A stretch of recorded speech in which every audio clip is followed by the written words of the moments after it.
Grand rising and priming powerful beings. Shout out to you. It's the Holistic Motivator.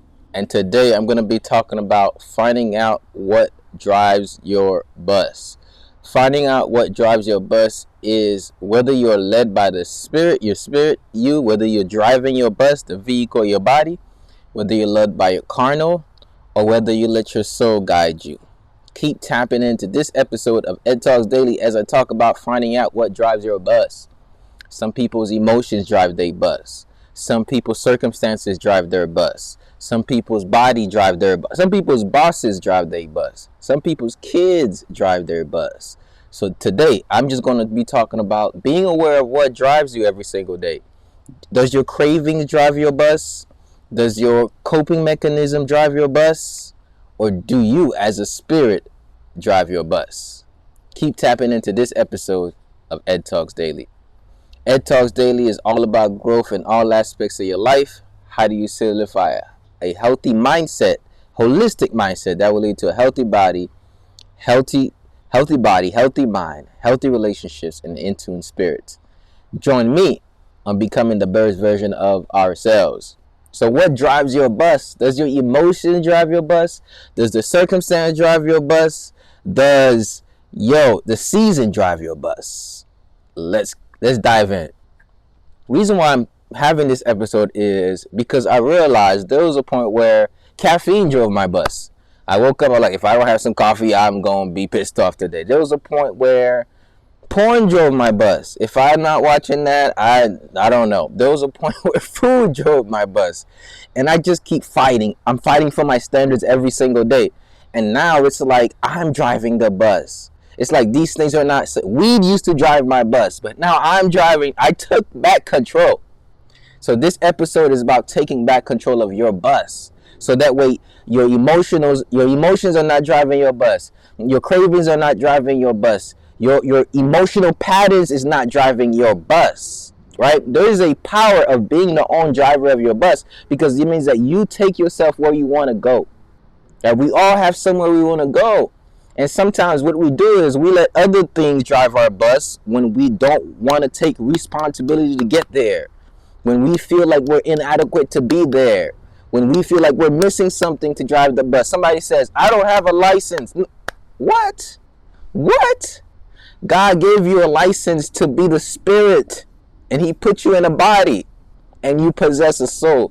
So don't let your body drive your bus. You're the owner of it. Don't let your soul, which means all of the details and information you've acquired, be the main director of what you do.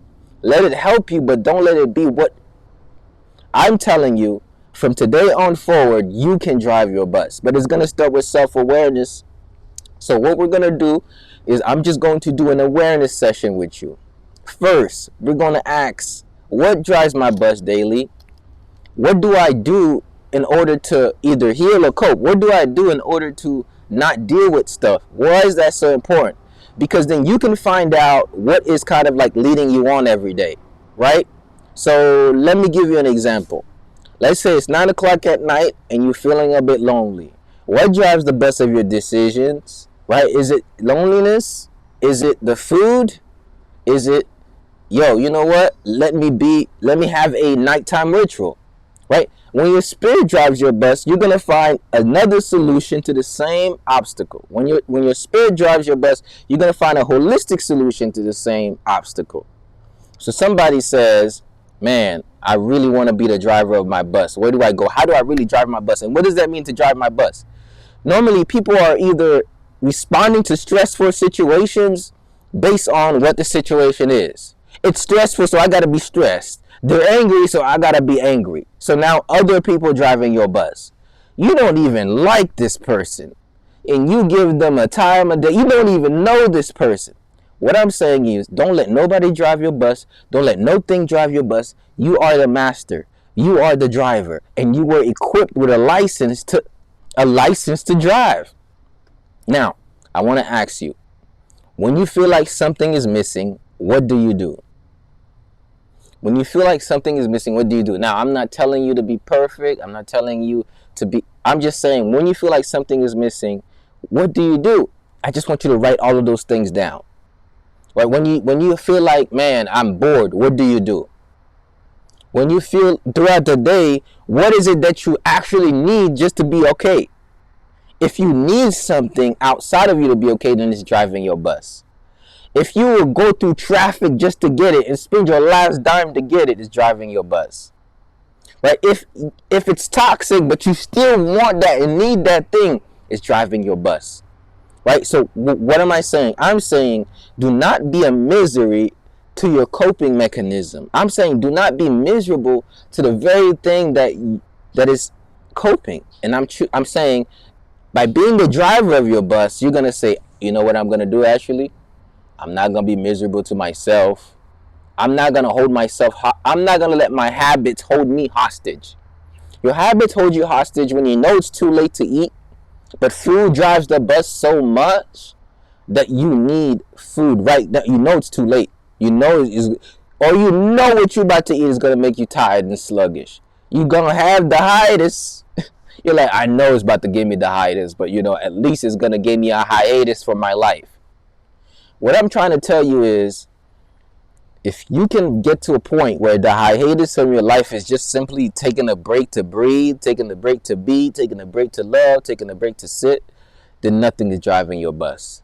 It's alcohol driving your bus, right? Do you go and do whatever you need all day and then you go back and you spend your money on alcohol? Is it weed that drives your bus, right? What is it relationships? Do you need is affirmation driving your bus?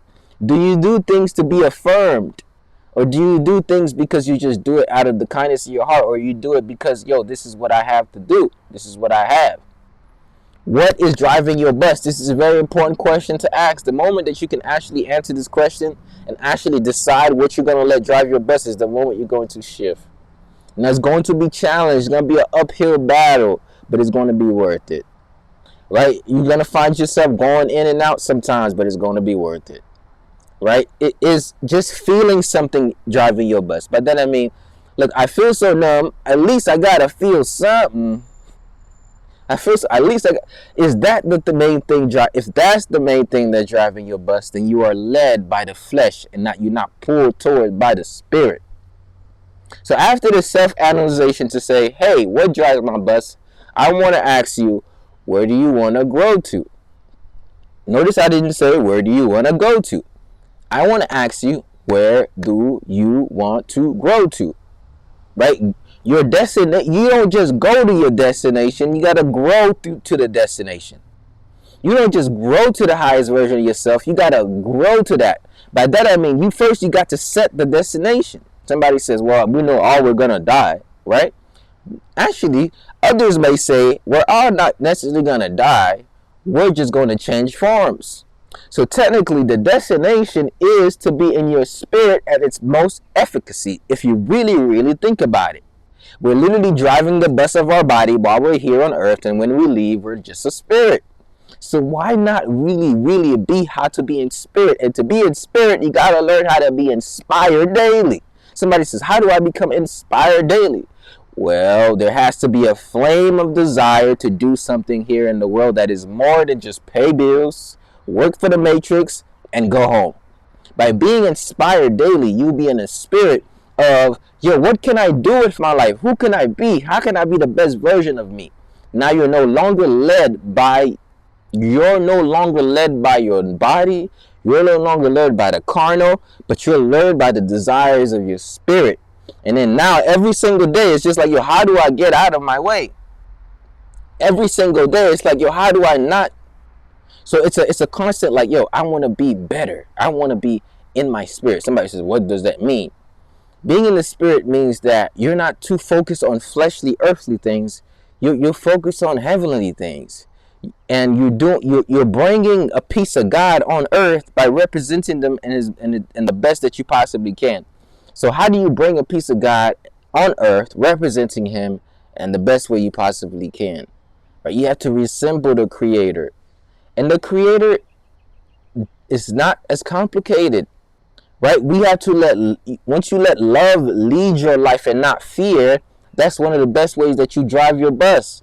If you let fear drive your bus, you're going to do things because you're scared, And you're not going to do things because of the love that's pulling you.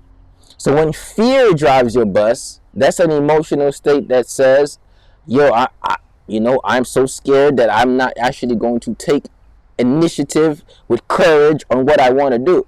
When worry drives your bus, what emotional state is driving your bus? When worry drives your bus, you're not in gratitude. You're not looking forward. You're not in manifestation or abundance. You actually you're thinking about how everything can go wrong. Why would you let worry drive your bus? When anger drives your bus, you can be very, uncontained fire that can burn everything. When anger drives your bus, you are responsive to fires with a fire, and you fight fire with fire, and you burn everything up.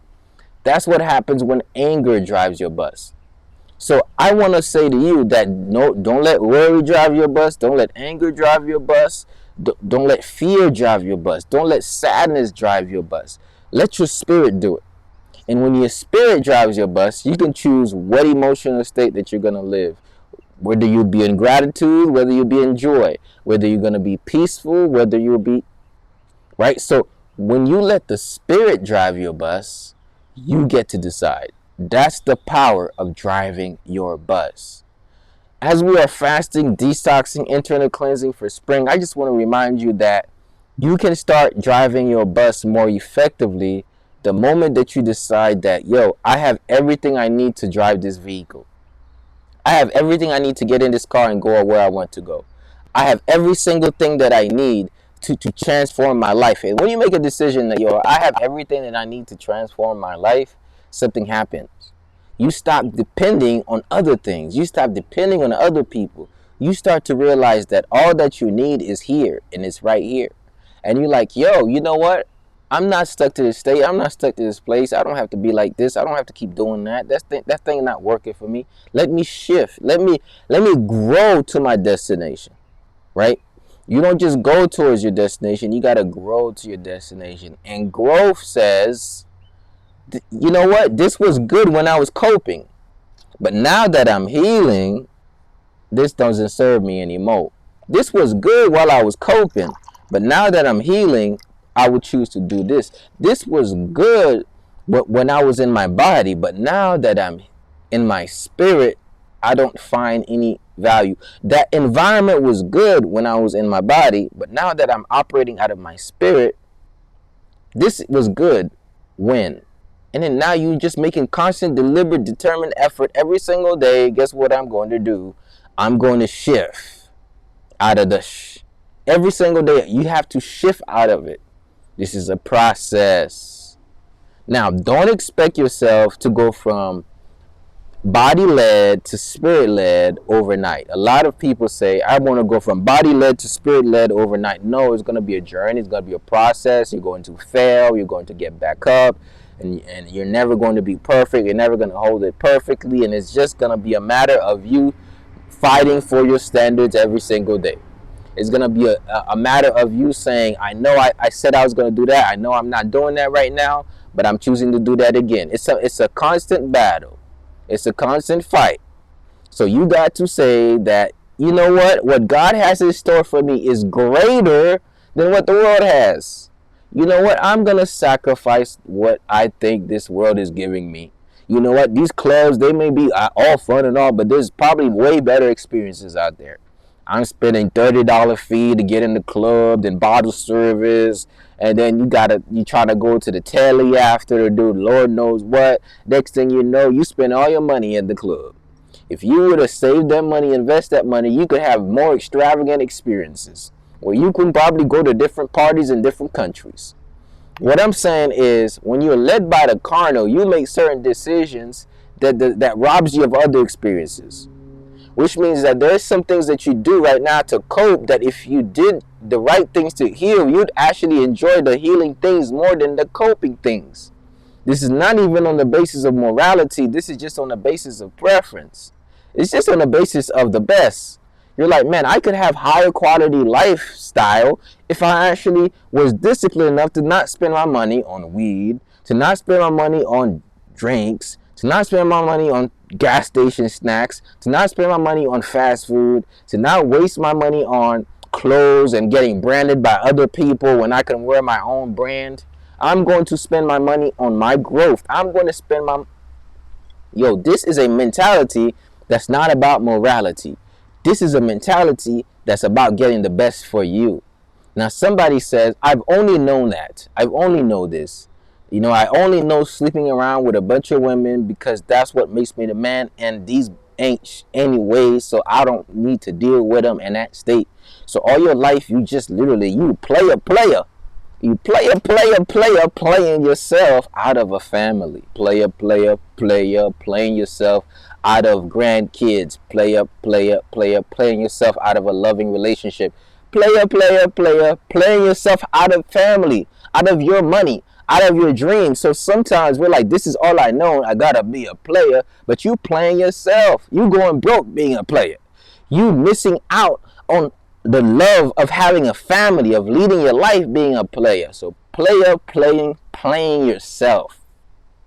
Don't play yourself. Once you don't get your priorities right because your standards are not aligned, because you didn't grow enough, because you were led too much by the body, too much by the culture, too much by what everybody think you should be doing, you are missing out on the life you can be living because you don't know any better. And when you don't know better, you don't do better. So somebody says, I can't do better. Well, you don't know better. So somebody says, how do I know better? Well, you got to keep growing. You got to dwell in the word. You got to ask, stop dwelling in the world, dwell in the word. Ask God to show you what's the best way to live, because there's better ways to live. Because guess what? Why would I want to cope when I can actually live a life where I'm constant healing? Why would I want to do stuff to distract myself when I can do stuff that's just attractive to me? I mean, that's beyond me. So I said, if you keep playing games, you're going to play yourself. Somebody says, I'm playing games with that guy. No, you playing yourself. You going to play yourself to being old and lonely. Somebody says, I'm a player. These bitch ain't shit. You going to play yourself out of kids. Now, your seed is not being passed on. Let's really talk about it. Who wants, when you're 50 years old, I see my moms and dads and how happy they are around their grandchildren. I'd be like, why are they so happy about that? There's something that you get from family that you can't get from the club. A 50-year-old in the club, you're not going to get the same, because the strippers don't like you. They want your money. They playing you. You think you play a player getting played twice. You playing yourself and you got played. And you're like, I'm just playing the game. Well, you might want to stop. What I'm trying to say is, at some point in your life, you got to grow up to go up. If you just being a boy, you keep being a girl, you're never going to grow up. Now, I'm a young man, still very young, 27 years old, and I just decided that I'm going to grow up now rather than when I'm 40. Because I see a lot of grown men, I'll be like, bruh, you had 40 years, and this is what you... Come on, dude. You should have at least got that lesson by 30. So what I'm trying to say is, you got to make growth so important. Sometimes people fight for their limitations so they get to keep them. Most of the times, people don't only just fight for the limitations, they fight for what they think is their standard. But really, it's just their trauma. They fight for what they think is their selves and their values. But really, it's just what they've been groomed to by society. So they're like, yo, this is how I do things. This is me, man. Don't be talking about me. I do what I want to do, how I want to do it. It's my freedom. It's my freedom. I could do whatever I want. But they're enslaved by their own so-called freedom, enslaved by their own very habits. They're like, I can drink every night if I want to. But the reason why you're drinking is not because you want to drink. The reason why you're drinking is because you want to escape the life you're not living. So like, I could do whatever I want, so I'm going to be undisciplined. I'm going to eat whatever and don't work out and don't exercise and never care about my health. You do not tell me I should not eat that food. But you know what? When I get sick, I'm going to go to the hospital and give them half my money so it could get me sicker. What? I'm saying when we choose things for the spirit, not for morality, not because somebody in church is judging you. Oh my God, this person is not. No, because of your own, because of what you're going to get from it. Don't do this for me. Don't do this for nobody. Don't do this because this guy, who the hell am I? I ain't nobody important to your life. You are a spirit. You're leading your own life.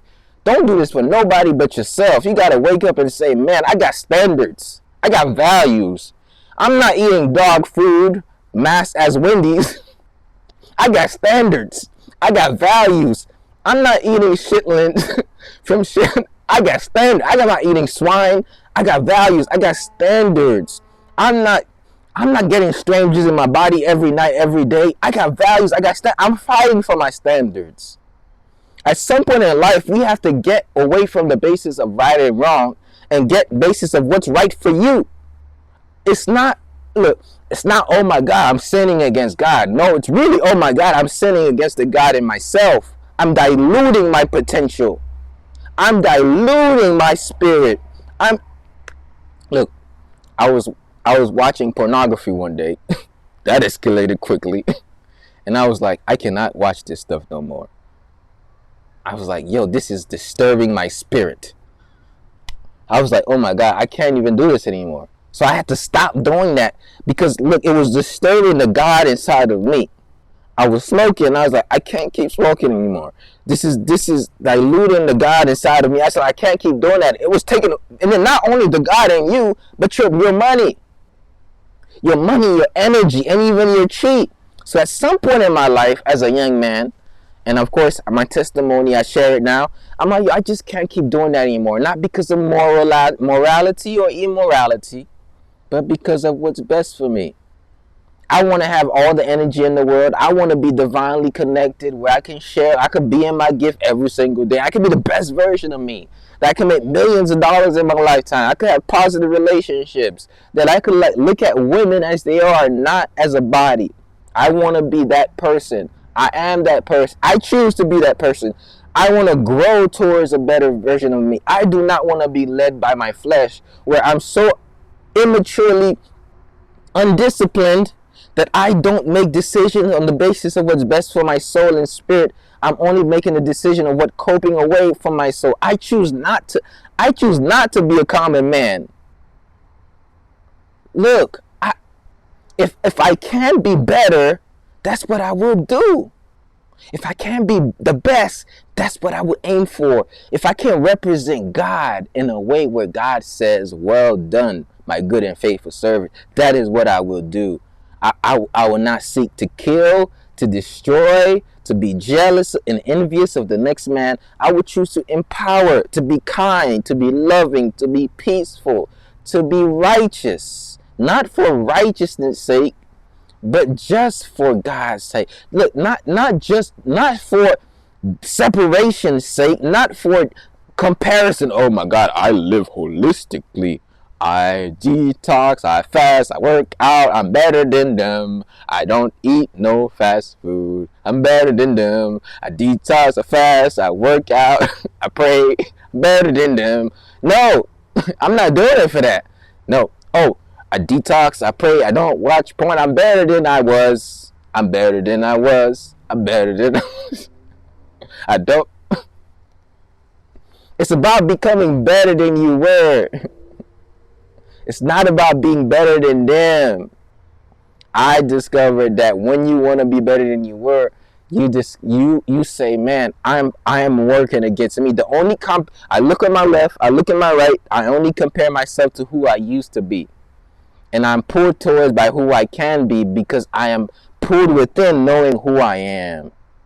And knowing who I am, I say, I can be better. Not, oh my God, I want to be better than them. It's not really that.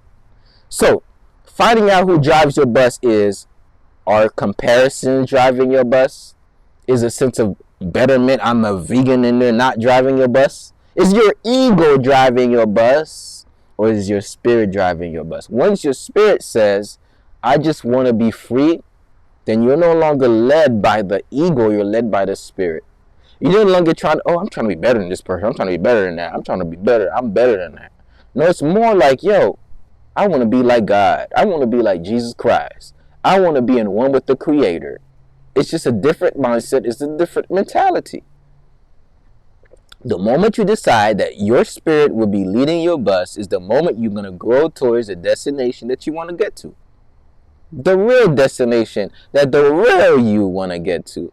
Now somebody says, I'm not the real me. Well, we can go really deep with this, but you're not you when your body's hungry. You ever seen that commercial? You're not you when have you ever been hungry from your body, carnal self, and you made a decision?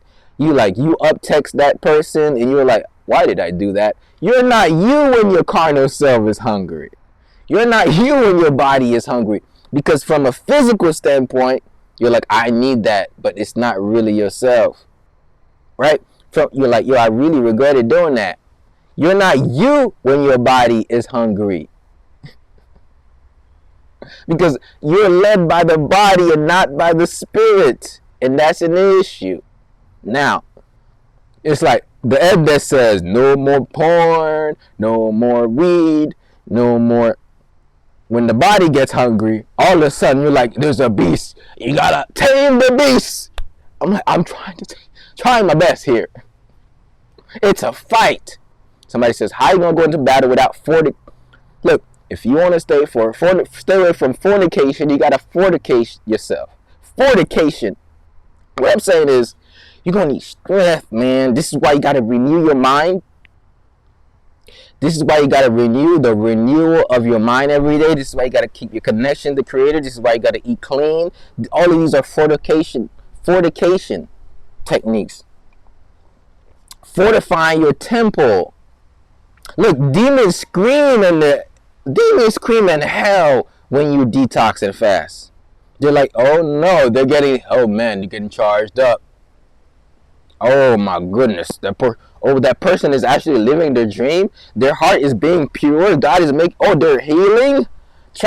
What?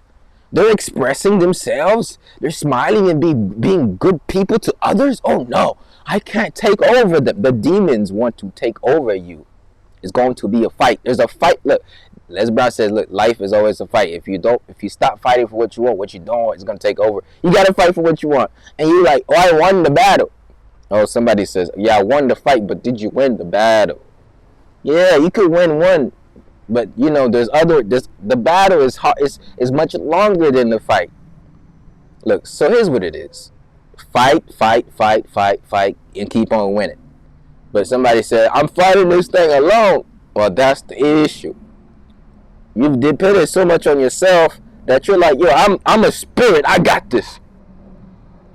Let's get in one with the Holy Spirit. Then you really got this.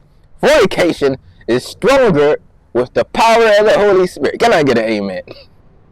What I'm saying is, you get way stronger. You're like, man,